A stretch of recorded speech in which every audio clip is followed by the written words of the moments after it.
Baldi in for Jonathan Gonzalez. Right now at 11, a family's relief shared with NBC4. 3 kids out of the hospital after they were kidnapped and taken on a high-speed chase. What their father says he tried doing to slow down their captor. Labor Day dangers, both lifeguards and firefighters on high alert. How high temperatures could climb for the holiday. And a Labor Day with a louder message. Thousands of marches planned this year, all with one target. The NBC4 News at 11 starts right now. NBC4 News at 11 starts with breaking news.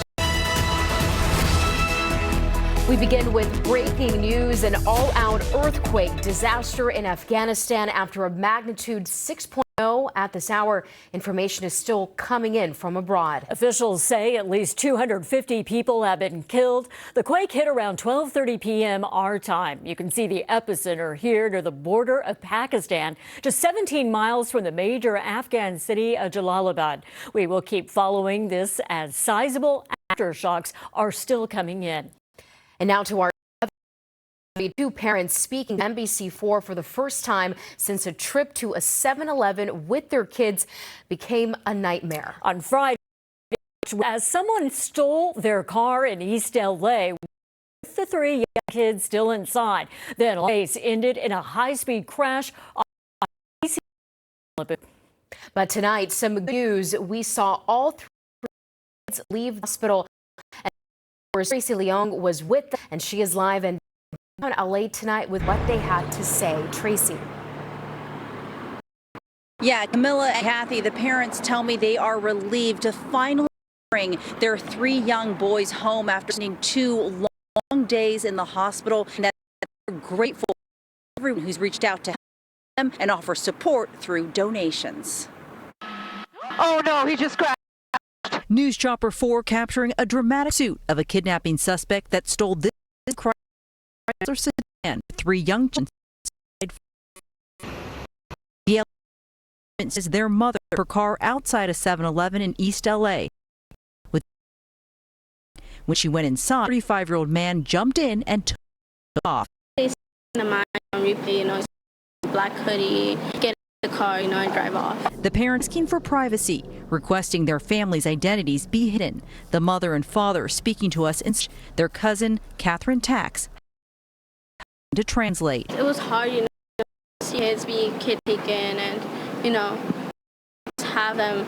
He tried to take them to grab onto the car.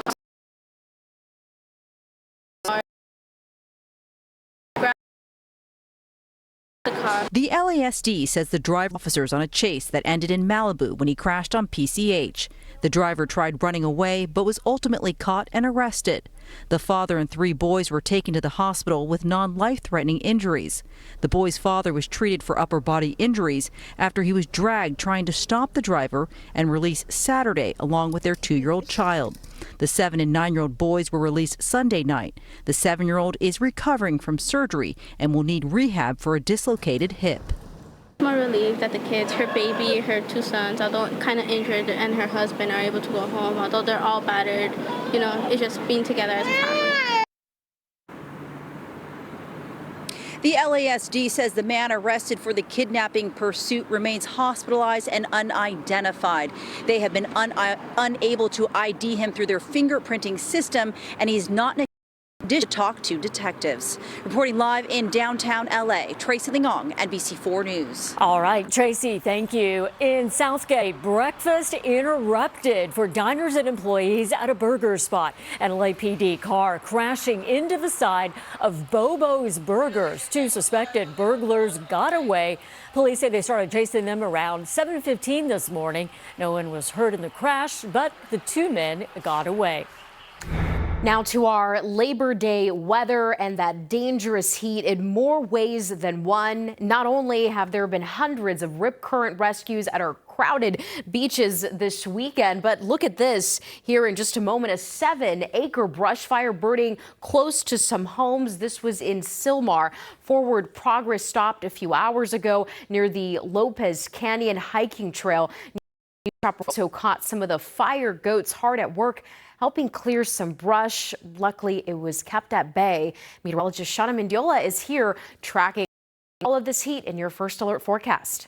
All right, Camilla, as you take a look at the map, you'll see all the orange. This is a heat advisory, which began this morning at 10 a.m. and will continue through your holiday and through Tuesday. This includes areas like the Ventura County Mountains, LA County Mountains, the Santa Clarita Valley, San Fernando Valley, Van Nuys, into Agoura Hills, down to LA, and Orange County as well in the Inland Empire. Only exception is going to be at where we're looking at high surf right now, and those mountains and deserts where temperatures will be running high. So whenever we alert, that means that the type of heat we're going to get will put you at a risk of heat-related illness if you're not practicing heat safety. Along with that, get ahead. Temperatures right now in the 70s and 80s even in the valleys, and our low temperatures today only getting to the 60s and 70s. So with that, we get little recovery. And again, we want to practice heat safety as this heat continues. This is going to be something we'll see for a majority of the week. We'll get that 7-day forecast for you coming up and give you the rest of the details on that beach advisory. Back to you.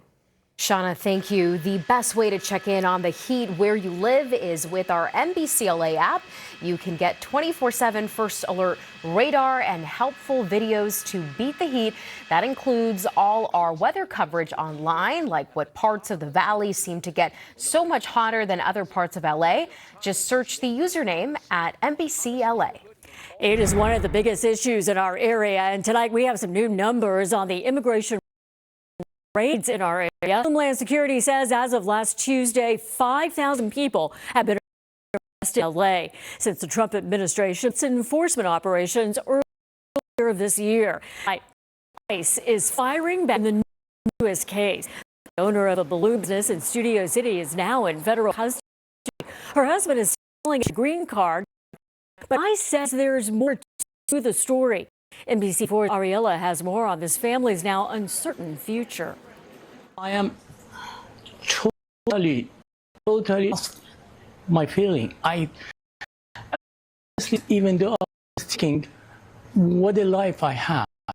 Sean Dazi, overwhelmed with anguish. He says he hasn't seen his wife, Shara Rogan, in almost a month after ICE agents detained her.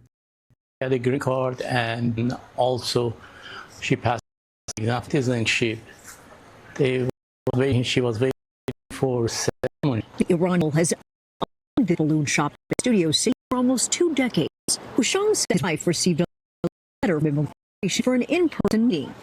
Thinking she was one step closer to completing the process, she went in, but was then taken into custody. Hushang says she was transferred to a detention facility in Phoenix, Arizona. She's not the bank robber or thief or criminal. She's a very decent woman. Hushang says Shara was born and entered legally with her documents in order. Believes a recent trip is the reason behind detention. She was 2 months in Iran. That probably about 3 months ago. She came 3 months ago. 3 months ago. And that flagged her. That's all I could say. Community members of the balloon shop signed and requested that lawmakers spin before Shara's next hearing. Hushang said clean hope one day he will be with his wife as he reflects on reasons why both of them chose to settle here. Years ago, for me, was U.S. is a land of opportunity and its freedom, and it was. But right now, you could see everything change.